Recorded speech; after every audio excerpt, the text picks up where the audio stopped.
ছোট্ট কলার চারা বের হচ্ছে, মাশাআল্লাহ। এবার চলুন ধাপে ধাপে দেখি। এটা আরেকটু বড় হয়েছে এবং এরপরে আমরা যেটা দেখব, আমি গ্রাজুয়ালি দেখাচ্ছি, পরে বলছি এটা কেন করছি। তারপর এই যে এটা আরেকটু বড় হচ্ছে এবং ফাইনালি সে পূর্ণবয়স্ক হয়েছে এবং সেখান থেকে সে রেজাল্টটা আমি পেয়েছি। তা হলো এটাতে অলমোস্ট কলার মোচা চলে আসছে। আলহামদুলিল্লাহ, আলহামদুলিল্লাহ।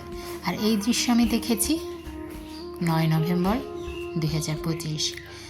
এই একই গাছের কলা আমি খেয়েছি, অর্থাৎ এই জাতের কলা 2025-এর এপ্রিল মাসে পাকা কলা খেয়েছি। আমার চ্যানেলে সেটা দেয়া আছে।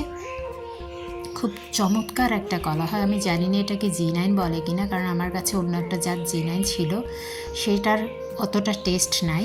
বাট এটা ক্যাভেন্ডিশ কলা হিসেবে আমি ঢাকার একটা হর্টিকালচার থেকে কিনেছিলাম।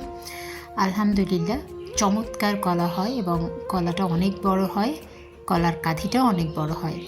তো যত্নাত্তির করছি। মূলত এই গাছটি আমি কিনেছিলাম 24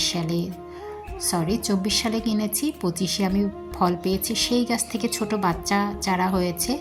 আমি একটা চারা মূলত রাখি, সেটা থেকে এই যে কলার মোচা চলে আসছে। বাকি কলা গাছগুলো কেটে দিয়েছি এবং এখন যেটা ছোট ছোট দেখছেন ওখান থেকেও ঠিক আমি একটা রাখবো, তাহলে দ্রুত ফলন আসবে।